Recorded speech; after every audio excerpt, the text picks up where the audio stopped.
Okay, everyone together then. Om Namo Bhagavate Vasudevaya. Om Namo Bhagavate Vasudevaya. Om Namo Bhagavate Vasudevaya.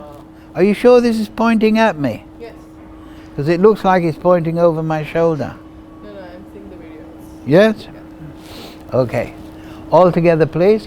Om Jnana Timarandasya Ganandana Salakaya Chakshuram Militam Yena Tasmai Shri Gurave Namaha Shri Chaitanya Manobhistam Stapitam Yena Bhutale Swayam Rupa Kadamayam Dadati Swapadantikam Vandeham Shri Guru Shri Yukta Padakamalang Shri Gurun Vaishnavamscha Shri Rupam Sagrajatam Sahagana Raganatam Vitam Tam Sajivam Sadvaitam Sarvadutam Prijana Sahitam Krishna Chaitanya Devam Shri Radha Krishna Padang Sahagana Lalita Shri Vishakam Vitamscha He Krishna Karana Sindhu Dina Bandhu Jagatpate Gopesha Gopika Kanta Radha Kanta Namostate Tapcha Kanchana Gaurange Radhe Vrindavaneshwari Prishabhana Sutta Devi Pranamami Hari Priye Vancha Kalpa Tarubhyascha Kripa Sindhu Bevacha Patitanam Pavnebhyo Vaishnavebhyo Namo Namaha Shri Krishna Chaitanya Prabhu Nityananda Shri Advaita Gadadhara Shri Vasadi Gaura Bhakta Vrinda Hare Krishna, Krishna Krishna, Hare Hare, Hare Ram, Ram Ram, Hare Hare. So, now we're going to discuss 13th chapter of the Bhagavad Gita. Translation and commentary by Srila Prabhupada. The title of the chapter is Nature, the Enjoyer and Consciousness. So nature means Prakriti in Sanskrit. It also means energy. The counterpoint is Purusha, Purusha Prakriti. Krishna is Supreme Purusha, which means enjoyer. Here we have nature enjoyer. So Krishna is the enjoyer of Prakriti. We are also Prakriti. We are the Jiva Shakti. Jiva Shakti, Shakti and Shaktiman. Krishna is Shaktiman, the possessor of Shakti. So we are also a creation of Krishna for his enjoyment. And by connection with Krishna we also enjoy. There's one verse, Rajavidya Rajaguyam, that is Kartam Susukam Avyam. Krishna says to Arjuna, I'm going to tell you a supreme secret, hidden knowledge about bhakti. And he says, Susukam Kartam Avyayam. This is the king of knowledge and it's joyfully performed. So the living entity, the pure living entity accepts enjoyment, accepts happiness in the service of Krishna. We are the servants of Krishna. Gopi Bhata Kamalayo Dasa Das Anudas. So the master likes to see the happy servant. Nobody likes to see a miserable servant. Oh, please bring me a glass of water. Okay. No, you want a servant that smiles. So Krishna becomes joyful to see the joy of his servants. So the devotee experiences enjoyment in service to Krishna. And that pleases Krishna. Because Krishna, his enjoyment is not to dominate or master in the sense of subjugate his servants, but he is expanding his Ladini potency, pleasure potency, by creating jivas to interact with.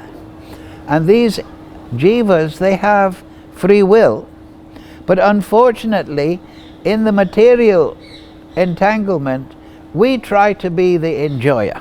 We try to be the Purusha, whereas the Supreme Purusha is Krishna. On Krishna's left side, Radharani is there. That is Shakti, that is Prakriti. From Radharani, all Prakriti, all nature expands. On the right side of Krishna is Baladev. So all the Purusha avatars, Purusha expansions, they have their root in Baladev. But of course Radharani and Baladev, they have their origin in Krishna. This is the meaning of Supreme Personality of Godhead. There are so many Purusha, Mahavishnu, Baladev himself, so many Guna avatars, so many Vishnu avatars, but they are all Purusha. Like Ramchandra is Purusha, the Das avatar, they're all Purusha, they're all enjoyers, but they have their origin in Krishna. And what are they enjoying? They're enjoying interaction with Prakriti, Shakti. So we are Jiva Shakti. And if you read the Brahma Samhita, you will find there that the Jivas, the Tatastha Shakti Jivas, all Jivas, they emanate as the halo of Radharani, because she is Shakti, Shakti Ma. She is the Supreme Shakti. And these Jivas have free will. They are given minute independence to Krishna. So they have 3 points of origin described in the Shastra. The Jivas emanate from Baladev Radharani in Goloka, and they naturally in that atmosphere develop their Seva Bhav and Swarup towards Krishna, Golok Krishna. Then from Narayan, in the Vaikuntha Lokas, the Jiva Shakti expands, and they naturally have Swarup and relationship to Narayan. But in the 11th verse of the Brahma Samhita, we see that the Tatastha Shakti Jivas, they emanate from Mahavishnu. And emanating from Mahavishnu, they are in the region, they are the Tatastha, they are in the line between Maya and Yoga Maya. Mahamaya, illusory, self-indulgent enjoyment, an attempt to become the Purusha of the material energy, or they have Seva Bhav under Yoga Maya to Krishna. So that is the choice. And if you want to find the details, read the 15th chapter of Jaiva Dharma. All the Shastra is given there by Bhaktivinoda Thakur. So the Tatastha Shakti Jivas, they have a choice. Emanating from Mahavishnu, they can choose Mahamaya, or they can choose Yogamaya. They can choose to reject their position as servant of Mahavishnu, or they can accept that position. Then they Yogamaya and their Swarup fully manifest, and they become residents of the spiritual world. But those that reject the service of Krishna, Mahavishnu, who reject his supremacy and decide, why should I serve? I'll serve myself. Because this is a misuse of the serving propensity. Instead of serving Krishna, they want to serve themselves. So the material energy is there.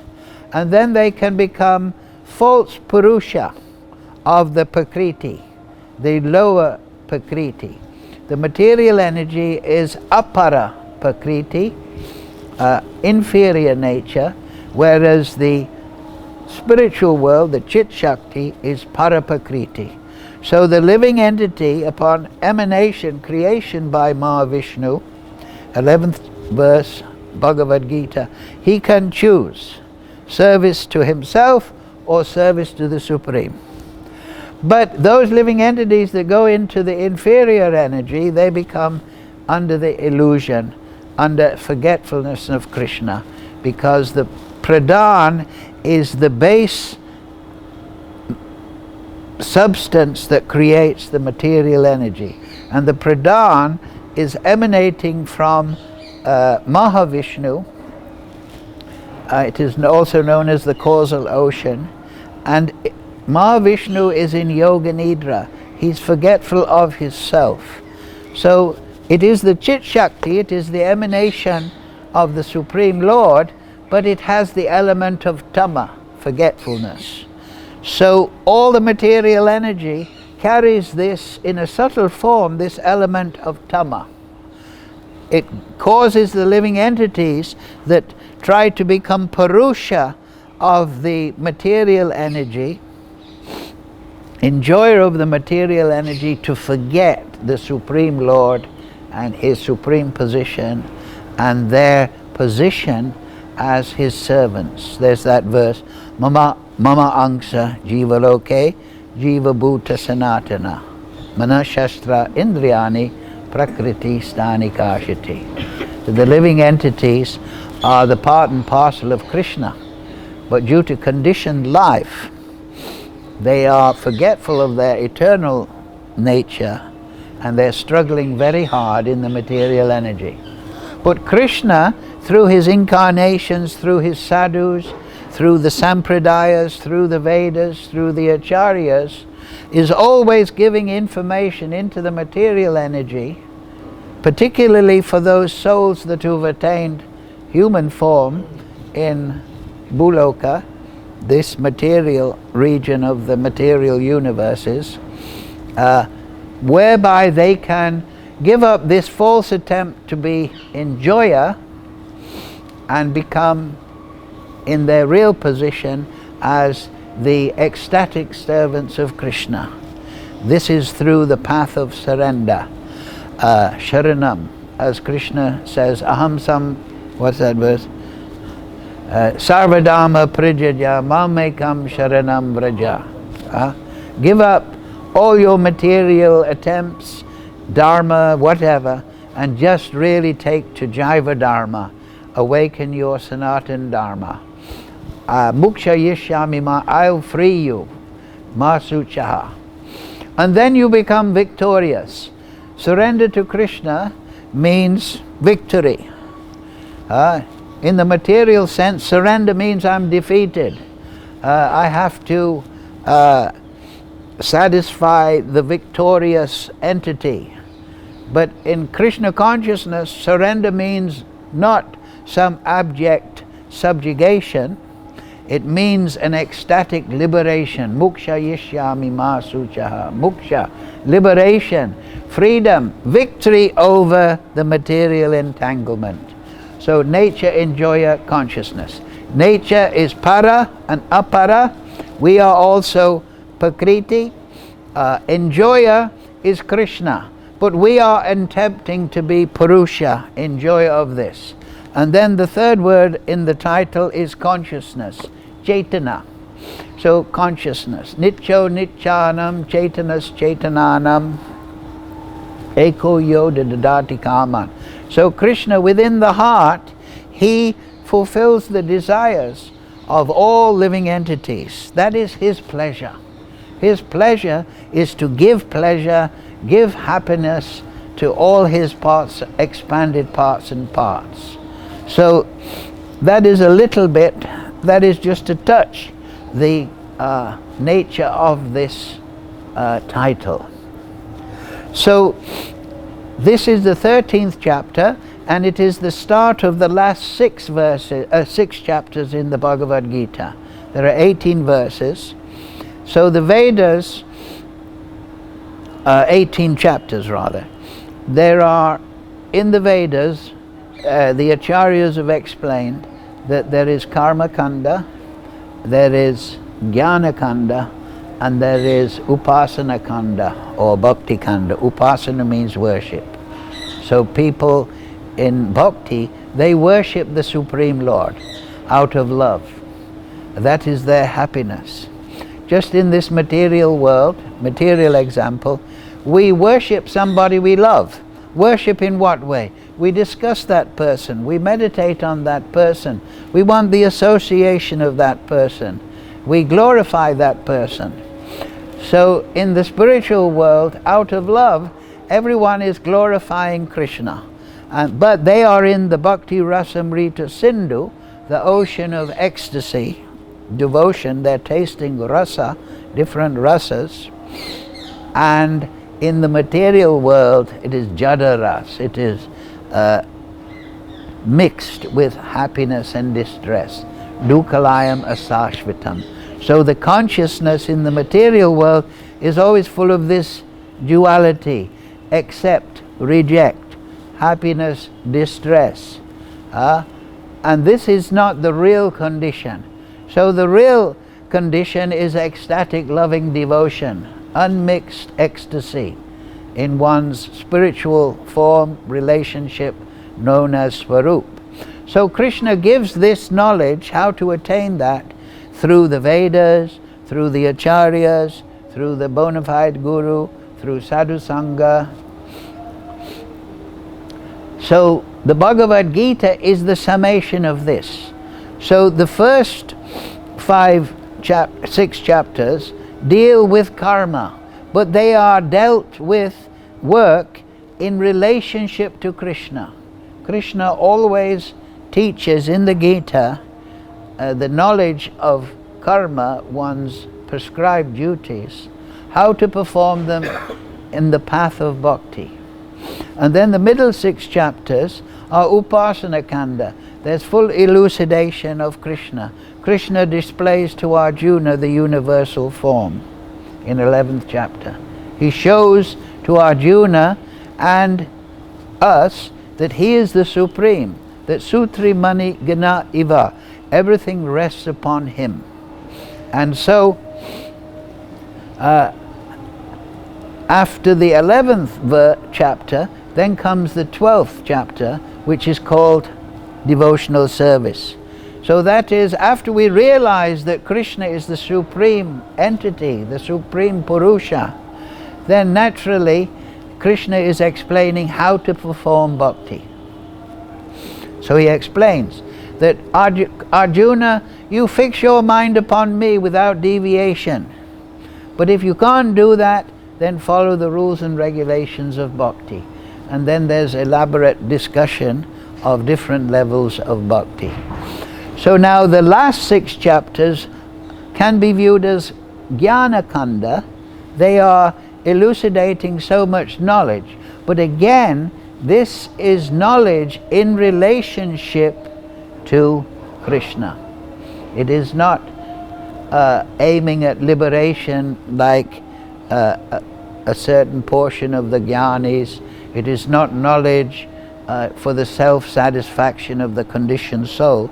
It is knowledge about Krishna, about the material energy, and this knowledge is elucidated by Krishna so that the living entity can become stronger in bhakti and become free from material illusion.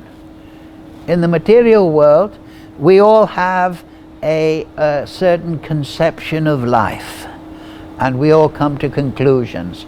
I should be a communist, a capitalist, a globalist, a feminist, a this-ism, that-ism, a national socialism. But these are all concoctions that we have created as a means of happiness within the material world.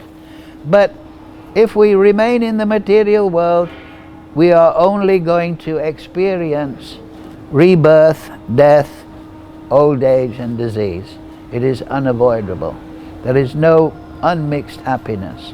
So the Bhagavad Gita, the knowledge in these 6 chapters that Krishna elucidates to Arjuna, is to make him strong.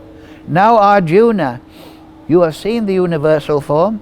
I've explained bhakti in the 12th chapter. And now here is some real knowledge about the nature of the material world, how it operates, and I'm pointing to the spiritual world with this knowledge. So that is the start. So this 13th chapter is the entrance into bhakti gyan, knowledge that points towards bhakti. So Krishna starts. Arjuna starts, "Oh my dear Krishna, I wish to know about Prakriti, nature, Purusha, the enjoyer, and the field, and the knower of the field, and of knowledge, and the object of knowledge." The Supreme Personality of Godhead said, "This body, O son of Kunti, is called the field. And one who knows this body is called the knower of the field." Now if we look in the Sanskrit, Chaitra, Sanskrit, the field, Chaitra Gyan. So there are two knowers. I think next verse Krishna explains more. "O skin of Bharat, you should understand that I am also the knower in all bodies. And to understand this body and its knower is called knowledge. That is my opinion." So Krishna's answering methodically what Arjuna asked. I'll repeat the first verse. "I wish to know about Prakriti, nature." Now nature, Prabhupada once was told that there's a scientific magazine called Nature. And he answered in his brilliant way, yes, the scientists are involved in empiric examination of material nature. But they should understand that nature belongs to somebody. Just like you have your nature, I have my nature. It is my belonging, but it's not me. It is my Prakriti, you can say. But I'm the Purusha, I'm the knower of my nature. So the problem with the material scientists is they are examining the material energy, but they are not looking from whose nature it is. They are just looking at material energy, coming to conclusions about observing it, measuring it. But the real inquiry of human life is to look for whose nature it is. Whose nature it? Who does it belong to? Who is it emanated from? Just like we all have a nature, we all have, we can say, a personality. It is the expression of the person. So this is a good question. I want to know about this material nature, because Arjuna has just seen the universal form, and he has seen this, how everything is resting upon Krishna's expansion as Vishnu, the Virat Rupa. So what is this material nature? He's seen it, and it's very ghastly. He's seen all the battlefield, all the destruction. He's seen birth and death in this material world. That is the, in the spiritual world, people are engaged with Krishna in the Ras Leela, enjoying rasa, reciprocating with Krishna. But in the material world, people are engaged in enjoying with the Virat Rupa. And they're getting birth, death, old age and disease. And that's what Krishna has shown to Arjuna. So Arjuna said, what is this material nature that is so, I have been living my life, but now I saw the Virat Rupa and I see what this material nature is. So now he asks, what is this nature? What is it? You can see that Arjuna is trying to absorb this knowledge. Who is the Purusha? The Virat Rupa? Who is this Vishnu? Who is this controller of the material energy? And what is the field? This body. And what is the knower of the field? So Krishna there, we said, so there's questions. 1, what is Prakriti? Purusha. 2, what is the field? 3, the knower of the field. 4, what is knowledge? And what is the object of knowledge? So 6 items that Krishna wants. Arjuna wants to have explained to him. So we understand. I am also the knower in all bodies, And to understand this body and its knower is called knowledge. That is my opinion. Now that's what I was just trying to explain. That Krishna doesn't say knowledge is the measurements of the material world. Right? Just for example, the material scientists, they measure material nature, for example, gravity. They don't know what gravity is, but they measure it. How fast an object will drop, how fast it accelerates by the effect of gravity, and they speculate that it's gravity that is ordering the universe. But just to measure something is not to know it. That is to measure things. Like I may measure the weight of an object, but do I understand the origin of this object? How it is created? We may measure this whole universe, but do we understand its origin just by measuring it? So Krishna explains that knowledge is just not empirical measurements and speculations. That is the empirical process that the scientists, through the senses, it is they gain some measurement, and then they anuman, they speculate about the nature. What is this object? So they measure gravity, but then they speculate. What is gravity? Is it because of mass? Is it because of this? So they're measuring and then speculating.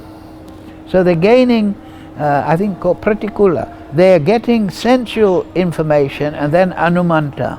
They're interpreting it with their mind. But this is speculative knowledge.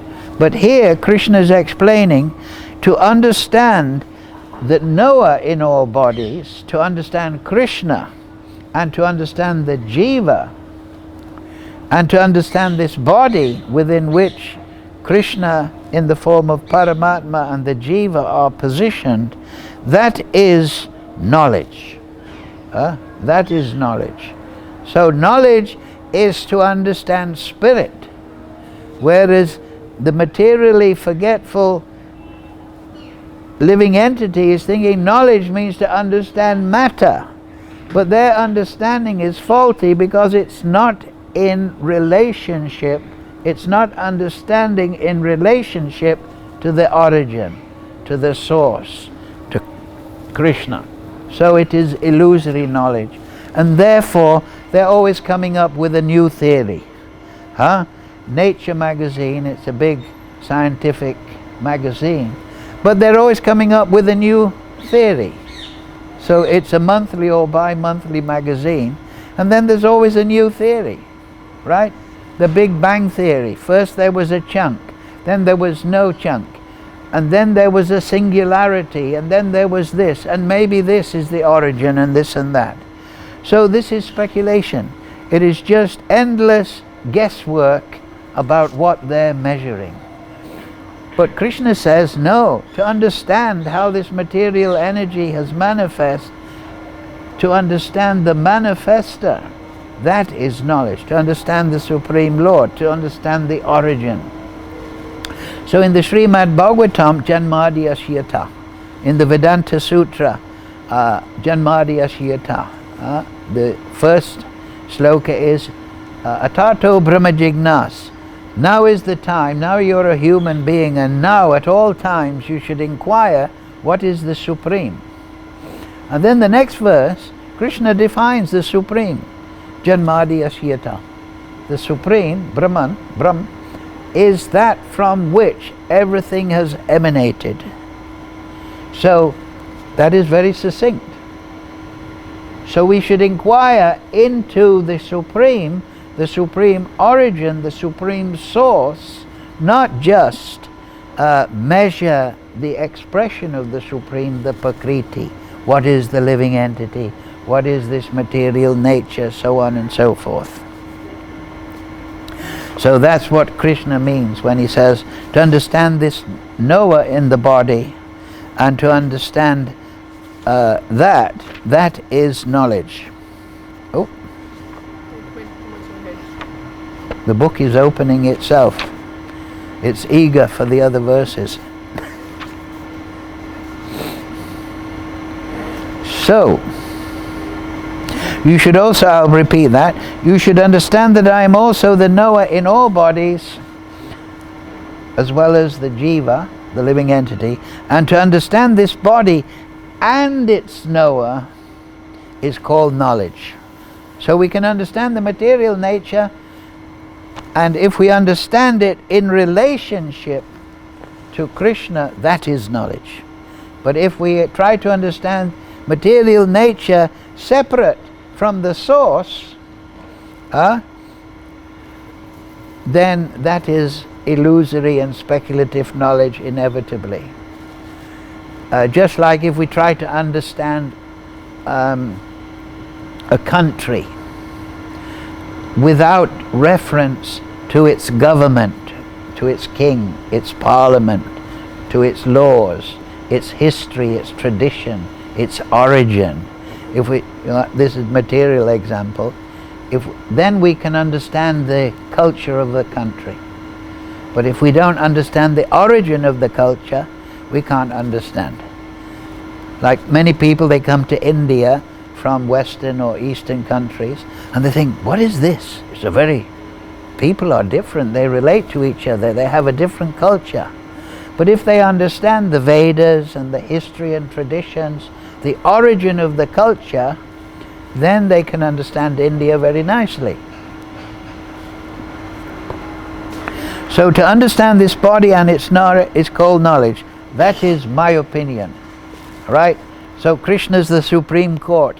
In the material world we have different local court, high court, and then we have Supreme Court. And they give a final. You may fight your case at different levels, but when it comes to the Supreme Court, they give their opinion. So Krishna is saying, that is my opinion.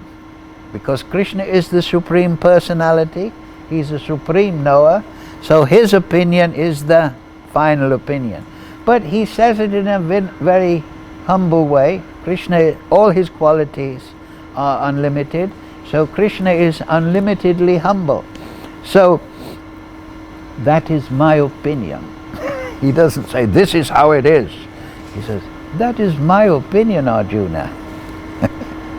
So Krishna is very sweet. So number 4. Now please hear my brief description of this field of activity, the body, and how it is constituted, and what its changes are, whence it is produced, who that knower of the field of activities is, and what his influences are. So now he's going to talk about the field, the body. He's already established that the body, as we said, has to be understood in relationship to the creator of the body. That knowledge of the field of activities, the body, and the knower of the activities, that is the living entity, is described by various sages in various Vedic writings. So again, Krishna is establishing the Vedas. These are the 3 authorities: the Vedas, the Acharyas, and the bona fide Guru. These should correspond. It is especially presented in Vedanta Sutra with all reasoning as to cause and effect. So yes, the material, Lord Brahma, he said, Sarva Karana Karanam, Ishvara Parama Krishna Sachidananda Vigra Anadi Radha Govinda Sarva Karana Karanam. So Krishna is the supreme cause. He has created everything. So in the material world, the living entity is under karmic action and reaction. He's under karma. He has prescribed duties. If he refuses to if he does actions against that, that is called vikarma. If he doesn't perform those, that is sinful activity, pap. And then there is akarma, not to perform your duty. And then there is nice karma, and that is material activity. That is activity that produces no material result. That is bhakti, that gives liberation. And then there is ugra karma, the activity. That means grossly sinful work. like making war for profit, destroying the environment, pillage, and all these terrible things. That is ugra karma. So they cause a reaction. But in the spiritual world, the law of material karma, which I just explained, that is absent. Everyone is free, because everything is performed in relationship to Krishna in ecstatic love, and there is no material action and reaction. So Krishna accepts Vedanta Sutra. So the Vedanta Sutra is the summation of the Vedas. Now the fifth Veda was written for Kali Yuga, and that is the story form, we can say, of the Vedas. So the Vedanta Sutra of the fifth Veda, the Mahabharata, is the Bhagavad Gita. Therefore, as we explained in the introduction, there is the Karma section, there is the Gyan section, and there is the Upasana section. Khanda means section or corner. So he's also establishing it's described by various sages.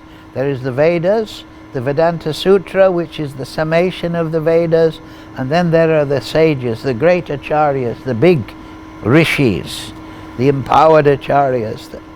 Srila Prabhupada we accept as one of those, because he has made this all wonderfully available at this time within Kali Yuga. And they're explained with all reasoning as to cause and effect.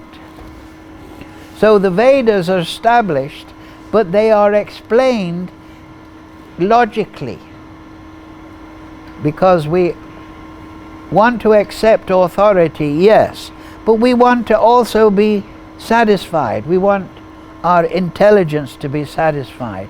So the Vedas, they reason arguments, just like Arjuna, just like Krishna said, this is my opinion, do it. No, he doesn't say that. He said, this is my opinion, but now he gives explanation why you should do it. He gives cause and effect. So that is the basic element of logic. It is a subtle form of discussion of cause and effect. So now Krishna is going to enumerate the material energy. The five great elements: false ego, intelligence, the unmanifested, the 10 senses and the mind, the 5 sense objects, desire, hatred, happiness, distress, the aggregate, the life symptoms and convictions. All these are considered in summary to be the field of activities and its interactions. So of course this is the 20 elements, the material energy, 20 elements, and then there is the so we won't go into all the details of this because it's a summary study, but if you want to understand how these are created and how they are related, you can read in the teachings of Kapila Dev to Devahuti, 3rd canto, I believe it's chapter 25. And interestingly, after Kapil Dev teaches his mother about the material elements, in chapter 26 he teaches devotional service. So this is also very interesting. The giving knowledge, and then knowledge should result in bhakti, in devotion to the Supreme Lord. Because, as we said earlier, knowledge can only be valid if it is knowledge in relationship to the Supreme Source. So that is the material objects enumerated. They're called elements, but this is a translation of the Sanskrit word bhuta. In the material scientists, they have the periodic table and they have the different elements. So they're using elements in a different way. But bhuta, or elements, in the Sanskrit means entity, definable category.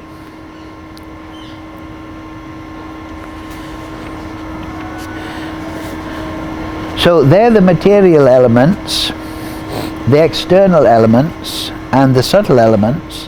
And then Krishna gives a very interesting summation. This is the verses 8 to 12. Humility, pridelessness, non-violence, tolerance, simplicity, approaching a bona fide spiritual master, cleanliness, steadiness, self-control, renunciation of the objects of sense gratification,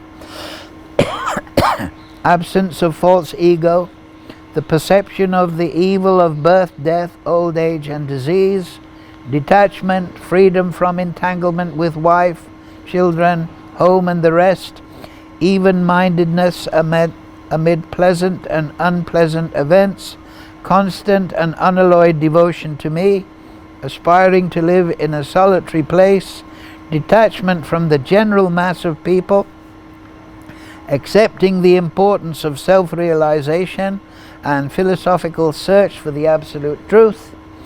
All these I declare to be knowledge, and besides this, whatever there may be is ignorance.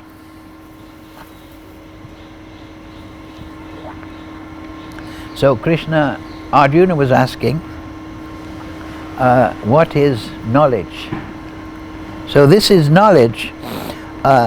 Here, it's very interesting. He doesn't say it is the measurements of the material elements. He gives these lists, and this list is the qualities of consciousness. Knowledge is a state of consciousness. In the material world, we're covered by the Maya Shakti. Our consciousness is polluted, so we have false knowledge. But knowledge is the wellspring of purified consciousness, or rather, purified consciousness is the wellspring of knowledge. When we have polluted consciousness, we have mistaken opinions about everything. This is the Maya Shakti, which we take to be truth because of the covering potency. But real knowledge springs from the soul's perception. The soul, as an answer of the Supreme, is naturally enlightened, naturally seeing the truth.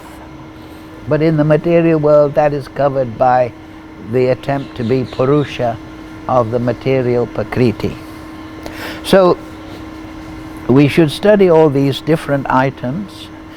Prabhupada gives wonderful elucidation in the purport, and then we should try to inculcate them, because in bhakti we want knowledge to support our devotion, but we also want to have good personality.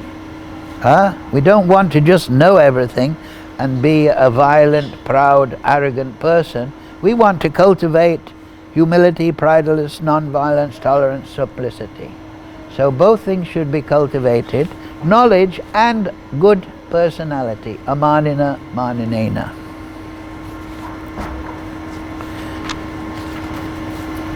Then 13th verse, I shall now explain the knowable. That's the source, the knowable, Krishna. He's explained knowledge, he's explained the material elements, the field of activity. I shall now explain the knowable, the supreme, knowing which you shall taste the eternal.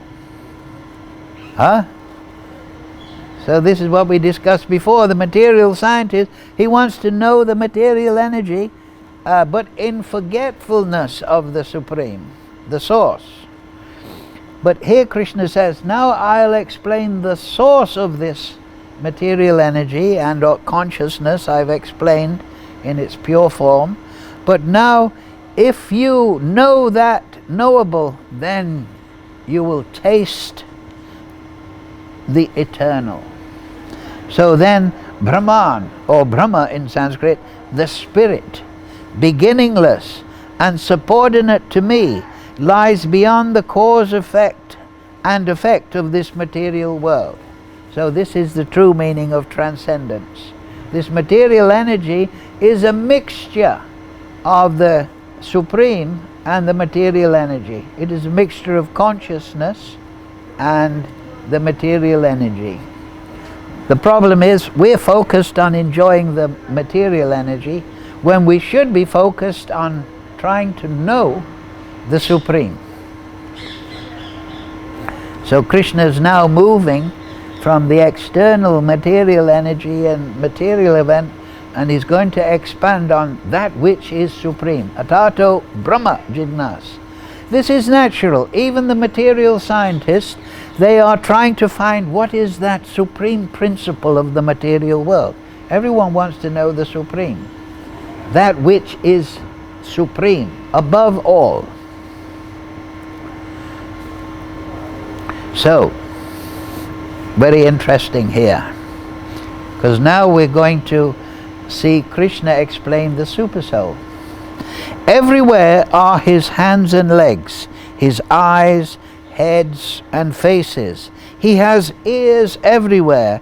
In this way, the Supersoul exists, pervading everything. So in the material world, Krishna is saying, here, my expansion as Supersoul, he is the Supreme. So he's saying everywhere is hands, legs, ears, heads.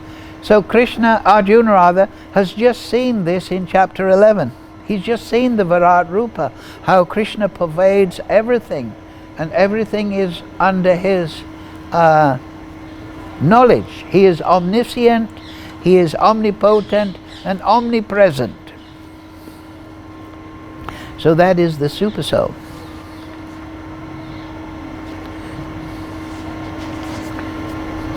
So yes, verse 15. The Supersoul is the original source of all senses, yet he is without senses. That means he is without material senses. He's nirguna. Yes, nirguna in the Sanskrit. So he has qualities, but he's nirguna. What? He has qualities, but he has no qualities? No, he has no material qualities. He is unattached, although he is the maintainer of all living beings. He transcends the modes of nature, and at the same time he is the master of all the modes of nature. So Krishna is always transcendental, but he's the master of the material energy. He's transcendental, he's without material senses, but he's controlling everything in the material world. He's Param Atma, Supreme Soul, Super Soul.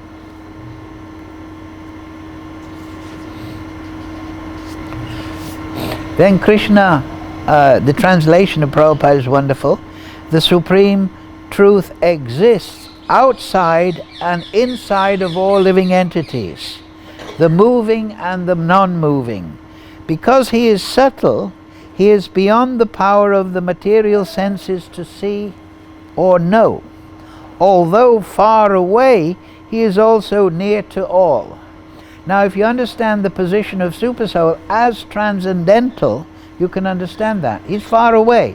He's far away if we have contaminated consciousness and we're trying to enjoy the material world. But he's very near if we have devotion. So devotees understand this sloka, but somebody coming from outside, what is this? He's outside and he's inside. He's moving and non-moving. He's subtle. He's far away, but he's near. Seems contradictory. But Krishna is inconceivable. He can be completely transcendental, and yet he can be the master of the material energy. As his position as Supersoul.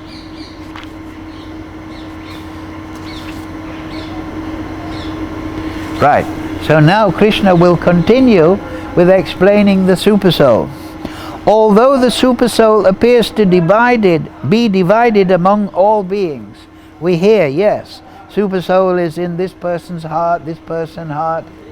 The soul is resting upon the Supersoul within the heart of all living entities. So people might think, there's a Supersoul here, there's a Supersoul here, and they're separate Supersouls. But actually Krishna is explaining, no, they are all one, but they are multi-positioned at the same time. He is never divided. He is never divided. So Shiradakshay Vishnu. There's Mahavishnu, Garbhadakshay Vishnu, Shiradakshay Vishnu, and Shiradakshay Vishnu expands as Supersoul. He is situated as one.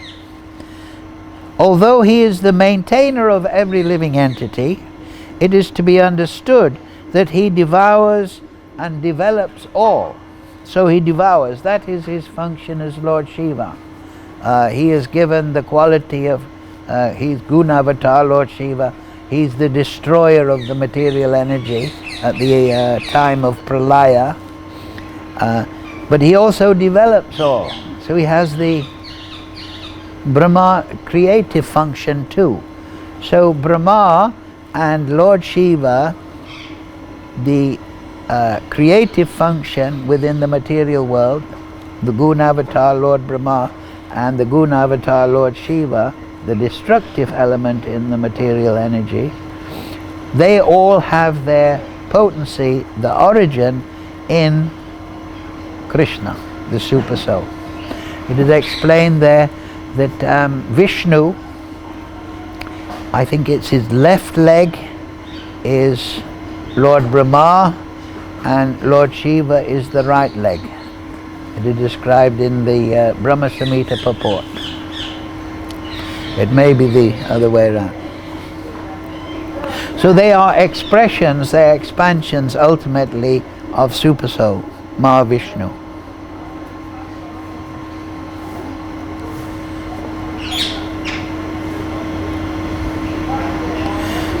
Yes.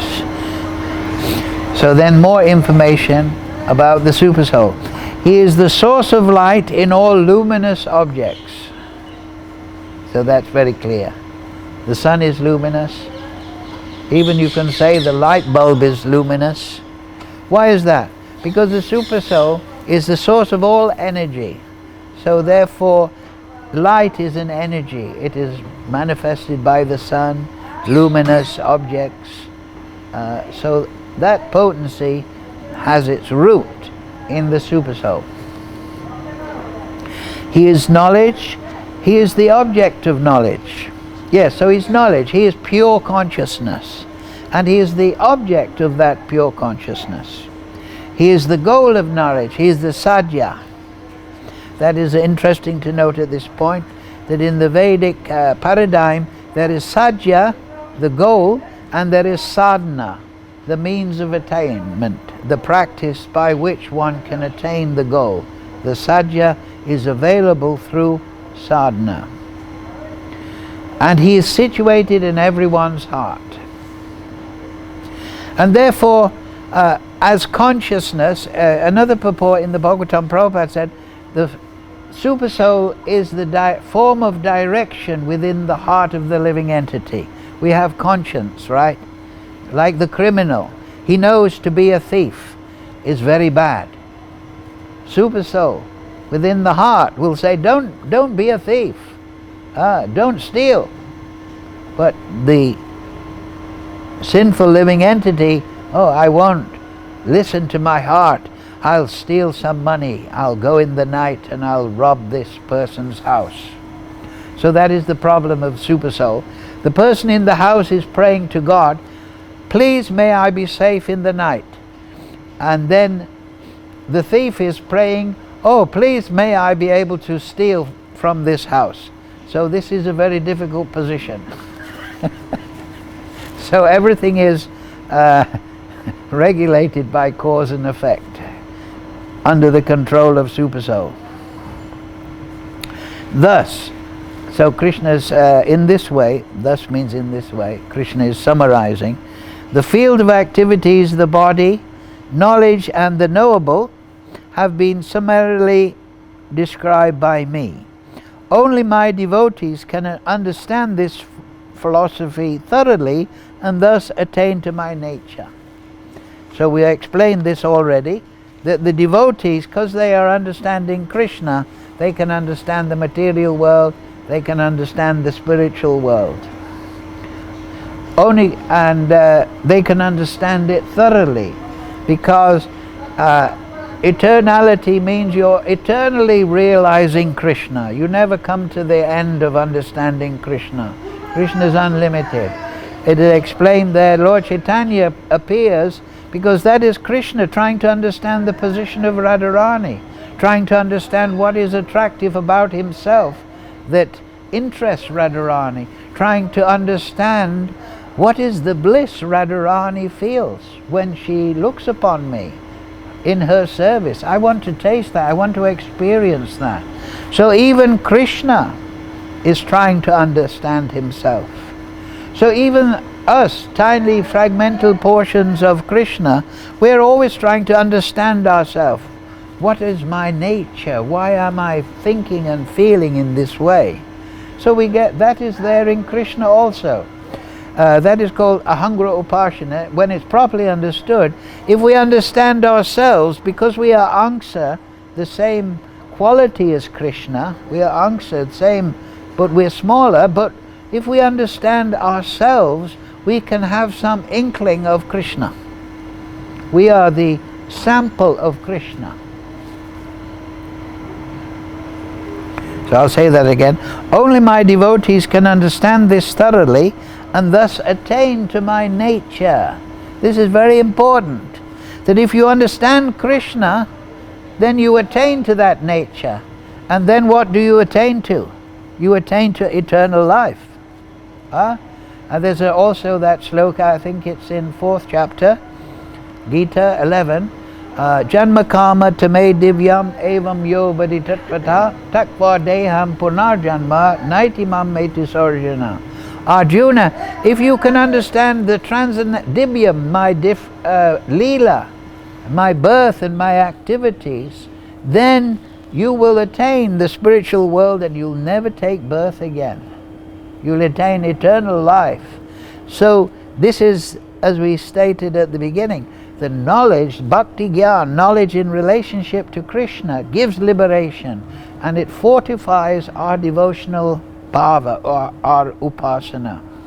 So when that knowledge is within the heart, we become liberated from all material misconceptions, all illusion. And the result is, we live eternally with Krishna. Therefore, Prabhupada, he named his magazine Back to Godhead.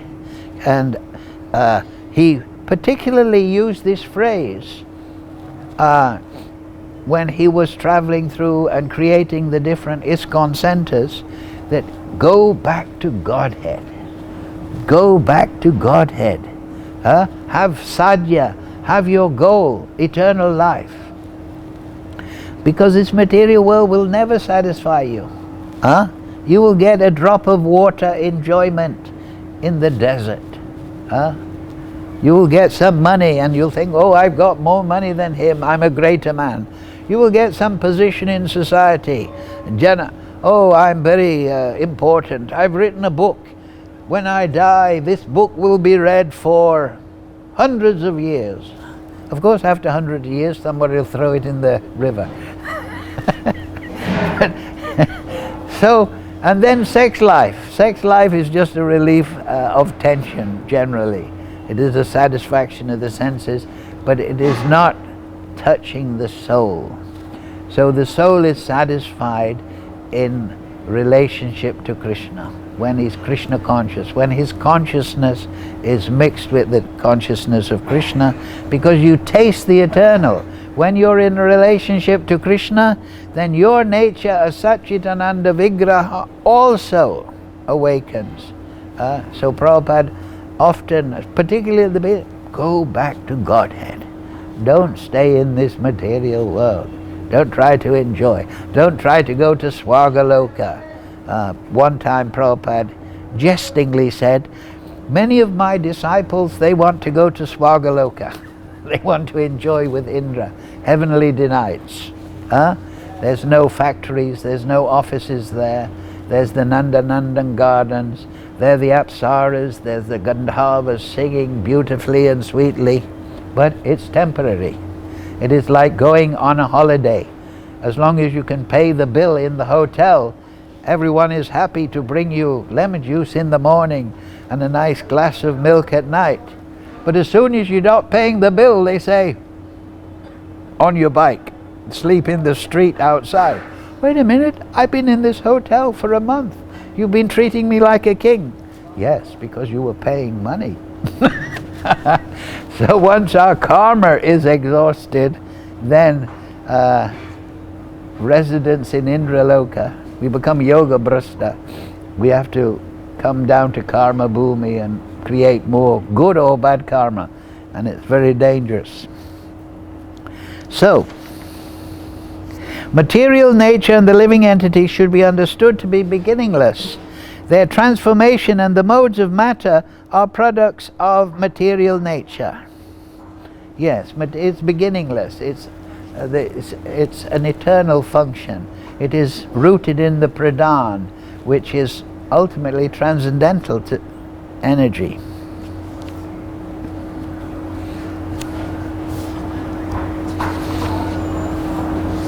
Nature, again he's talking about the apara, the non-superior energy, is said to be the cause of all material causes and effects, whereas the living entity is the cause of the various sufferings and enjoyments in this world.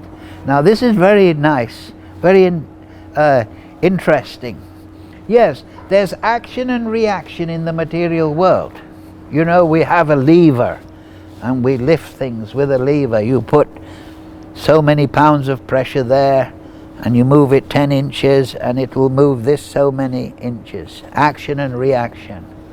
So that law of material nature is there.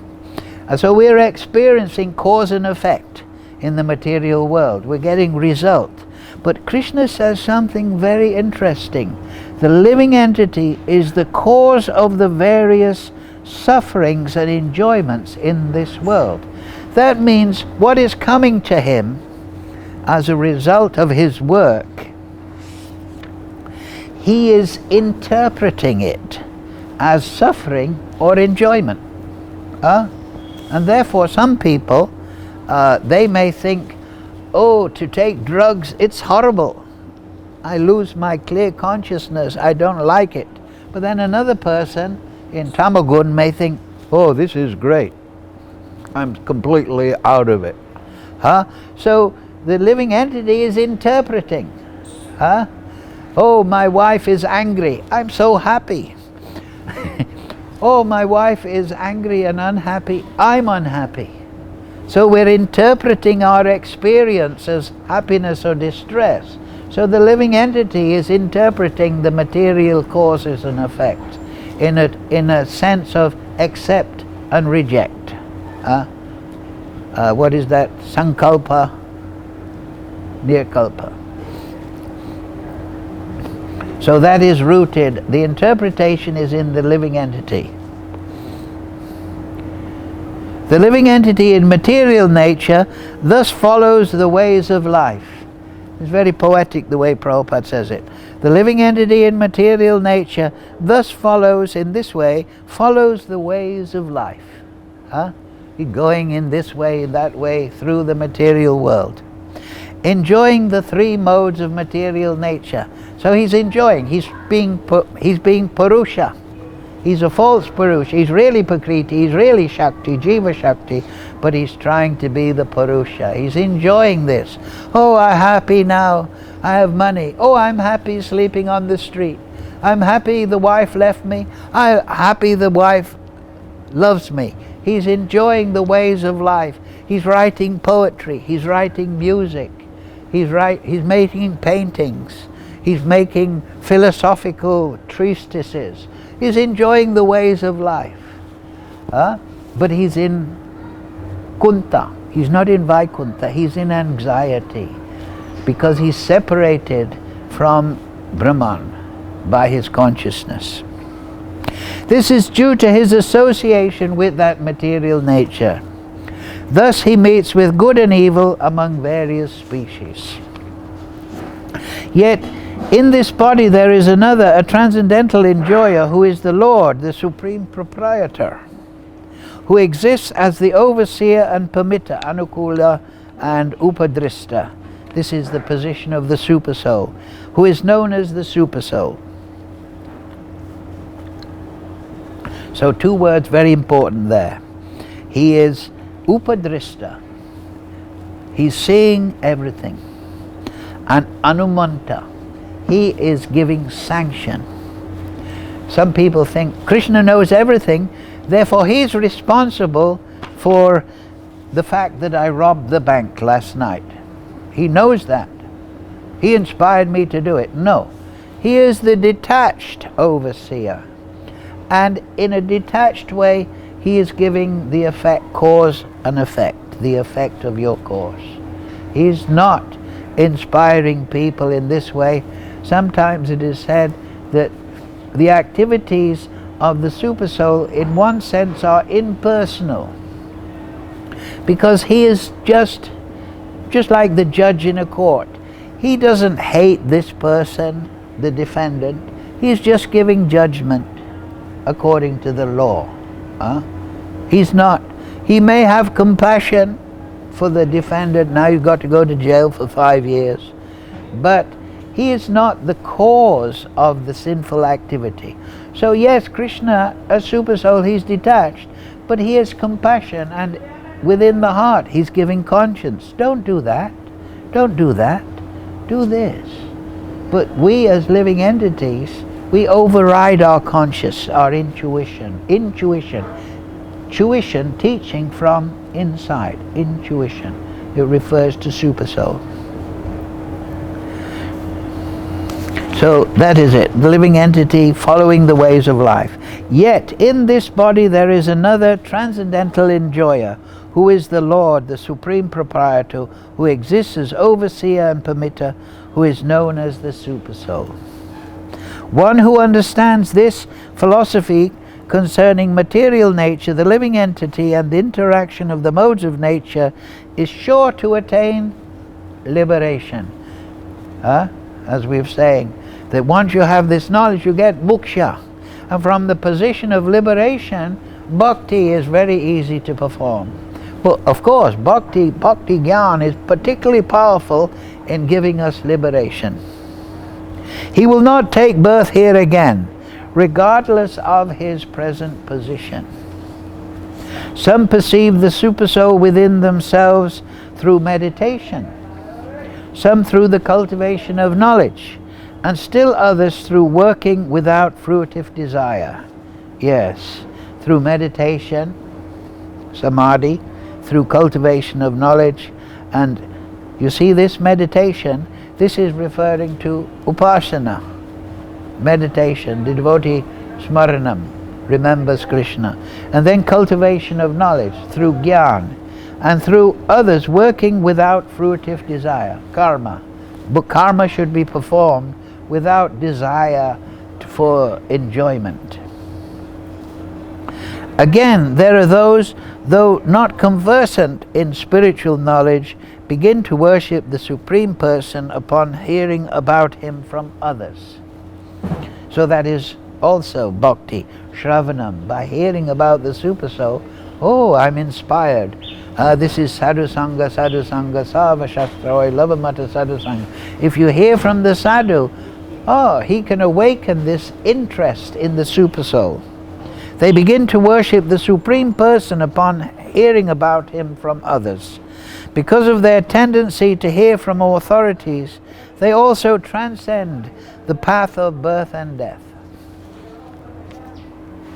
O chief of the Bharatas, know that whatever you see in existence, both the moving and the non-moving, is only a combination of the field of activities, the body, and the knower of the field. That means Supersoul and the individual soul. One who sees the Supersoul accompanying the individual soul in all bodies, and who understands that neither the soul nor the Supersoul within the destructible body is ever destroyed, actually sees. Yes. So the Supersoul is accompanying the soul at all time. Sutri Manikana Iva. Everything rests upon Krishna. Krishna is the supreme shelter of everything. He is the foundation of everything. Everything in a building rests upon the foundation. Without the foundation, the building topples down. There is no building. First you build the foundation. So Krishna is, Supersoul is the foundation of everything. He is everything. So he is the foundation of the individual soul.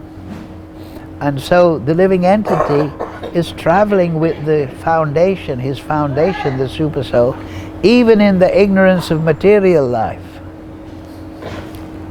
One who sees the Supersoul accompanying the individual soul in all bodies, and who understands that neither soul nor the Supersoul within the destructible body is ever destroyed, actually sees. Yes, so the body is destructible, it is temporary, but the soul is eternal. Supersoul is eternal. So we have to have this vision of the Supersoul. Then we become eternal, like Krishna at the beginning he says, if you have knowledge of the knowable, then you will taste the eternal. One who sees the Supersoul equally present everywhere, in every living entity, does not degrade himself by his mind. That means he doesn't speculate, because he sees everything is resting upon the Supersoul. Everything is the Leela of Krishna in his form of the Supersoul in the living entity. If he has a different interpretation, he's speculating and his mind his consciousness is degraded. Thus he approaches the transcendental destination. So by understanding the living entity in the Supersoul, again, Krishna is saying, then you will approach the eternal. One who can see that all activities are performed by the body, which is created of material nature, and sees that the self does nothing, actually sees. So this is another subtle point, that the Supersoul regulates the material body through the demigods. We desire, eko yoda dadati karman, we desire to raise our arm up and down. That is satisfied by the Supersoul, perceiving the desire of the soul. So the Supersoul relays that desire to the relevant demigods, and they operate the material body. We think I'm doing this, I'm doing that, but actually we're desiring to do. And then that desire is being fulfilled by the Supersoul through the potency of the demigods over the material nature. And sees that, this again we'll repeat that point, and sees that the self does nothing, actually sees. We think I'm riding my bicycle, I'm cooking lunch, I'm painting the wall. But actually all that ability to do that is a gift. It is the Maya, it is the mercy of Krishna. That is the meaning. The soul is minute, but Krishna is fulfilling his desires through the material arrangement, and he is fulfilling the desires of the liberated soul in the spiritual world. Krishna is so generous. He's fulfilling everyone's desire. That is his happiness. That is part of his happiness. Just like the father, he wants to see the children happy in life. He wants to fulfill them. He wants to aid them in their life. If you have children, you want their success. At the end of the Gita, Krishna says, wherever there is Krishna and Arjuna, there will be morality, victory, and so forth, and eternality.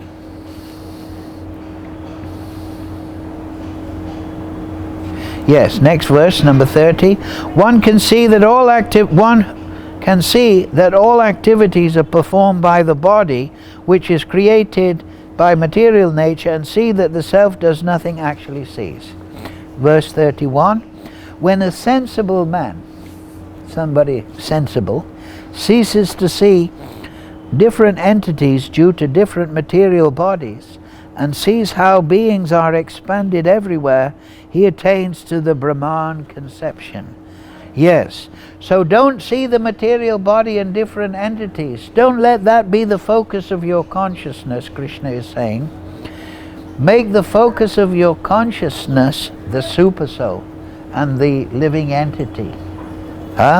This is the transcendentalist.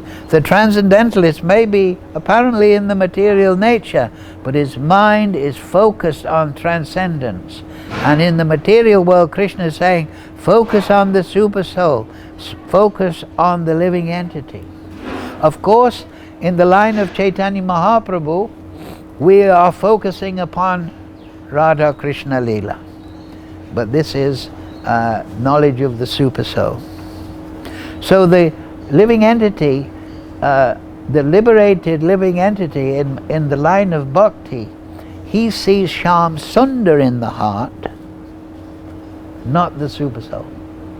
In the Brahma Samhita, there is the direction at the beginning of the Brahma Samhita to see Krishna and Radha within the lotus, the whirl of the lotus. And the petals of the lotus are the abodes of the gopis. And of course, Lord Chaitanya is playing kirtan in bhakti, in worship of this. And so this is the meditation given by Lord Brahma. We should see Radha Krishna within the lotus of the heart, and all the devotees of the worlds of the lotus, and Lord Chaitanya and Gaur-Nitai and the Panchatattva and all his devotees, they're worshipping this vision of the lotus with Radha and Krishna in the center. That is the meditation in the line of Chaitanya Mahaprabhu. So that's how we attain to the Brahman conception. Those with the vision of eternality, this vision of Radha Krishna in transcendence, in Golok, in Gokul, can see that the imperishable soul is transcendental eternal, beyond the modes of nature. Despite contact with the material body, O John, the soul neither does anything nor is entangled. Now this is very important. We are entangled in the material energy, in illusory material energy, by consciousness. The consciousness, when it's polluted by the modes of nature, is called chittam. But the soul is never polluted. This is very important. Just like we can affect the sunlight of the sun, we can turn it into green or red according to a plastic shield or something, but we can't affect the sun. So the soul is never polluted, but the consciousness of the soul is polluted. This is important. Even the most sinful person, his soul is still pure, but his consciousness is very badly covered by different modes.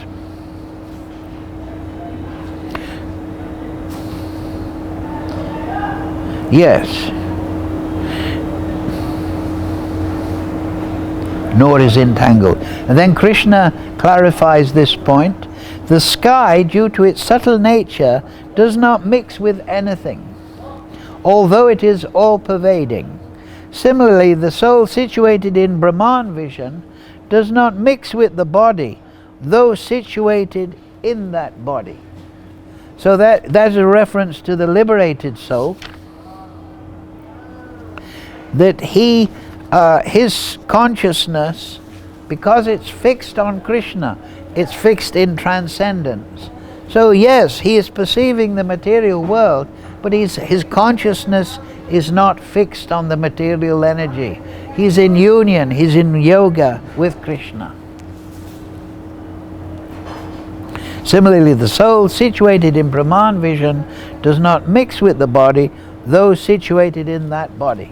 So of course, sometimes the devotee, the high-level devotee, Prem Bhav Bhakti, is so entranced on the spiritual platform, this is the avadut platform, he becomes forgetful of this body. He forgets to eat, sleep, wash. This is the avaduta. He may lay down on the floor, but in his mind, his consciousness, he's in Krishna Leela. This is the highest level. But we shouldn't imitate that. We should follow the rules and regulations of bhakti, keep ourselves purified mentally and physically. But there's this, in the Bhagavatam, there's a story about Dhruva Maharaj. He did a tour of the universe and he wanted to see all the saintly persons. So one of the persons he visited with his associates was an avaduta. He was just lying down on the side of the road. He was adopting the mode of life of a python, it's explained. A python he doesn't chase prey, he just waits to the prey to come to him. He says, I sit here and I'm absorbed in Brahman and thought of Krishna. If Krishna feeds me, then I'm fed. I'm not really recognizing if I'm being fed or not. I'm just seeing Krishna Leela. So, because Dhruva Maharaj inquired, he said, "You look quite stout and strong."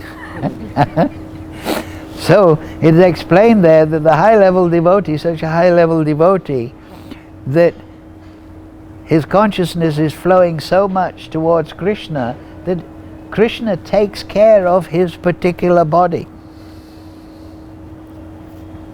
O son of Bharat, as the sun alone illuminates all this universe, so does the living entity, one within the body, illuminate the entire body by consciousness.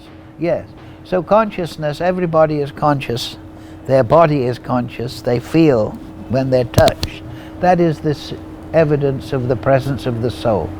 Those things that don't have a soul, like this plastic chair, they don't feel that I'm touching. But if I touch my leg, I know. Because my consciousness, through the medium of the blood, is carried into that region. Therefore, where the blood is not in the body, like in the hair, the nails, there's no consciousness. So consciousness is carried by the blood. It is energized. The soul is within the heart, along with supersoul. So it is energized. The soul is energized in a subtle form, and it carries consciousness through the material body. Therefore, if you block blood flow to an arm or a leg, for example, it'll become numb. It'll lose consciousness. So the consciousness is carried through the medium of the blood. O son of Bharat, as the sun illuminates, yes, so does the living entity, one within the body, illuminate the entire body by consciousness. Now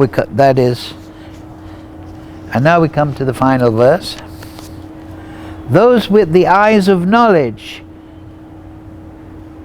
those who see with the eyes of knowledge the difference between the body and the knower of the body, can also understand the process of liberation from bondage in material nature and attain to the supreme goal. So if you can understand what the nature of this body is, and the knower of the body, that's Krishna and the soul, then you can attain the supreme goal. You become liberated. The supreme goal stands on the basis of liberation from material entanglement. When one is free from material entanglement, liberated from material conceptions, then one can chant in ecstasy. One can realize Krishna. Therefore, one of the offenses to the holy name is to maintain material attachment. If we maintain the conception, I'm this material body, we get up in the morning, we think, oh, I look a bit rough today, as we brush our teeth in the mirror, then we think, I'm this body. We cannot chant. So therefore, before we chant, we should practice what's called Bhuta Shuddhi, purification of the living entity, the soul. We should chant in a mood of yajna, but before we enter into this mode of yajna, we should think, I'm not this material paraphernalia, I'm not this gross body, I'm not this subtle mind, I am the soul. And that soul is part and parcel of the Supreme.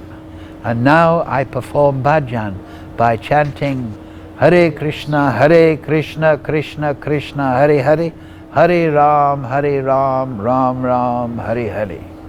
So by the grace of Prabhupada, that's a summary study of the 13th chapter. I thank you all very much for listening. Please listen to this tape many times and get a copy of Bhagavad Gita and read all the purports, contemplate the meanings that Prabhupada has given there, and then contemplate the existence of the soul and supersoul in transcendence, and in this way attain eternal life full of bliss and knowledge. Jai Srila Prabhupada, Jai Sadhu Sangha, Jai Srila Bhagavad Gita.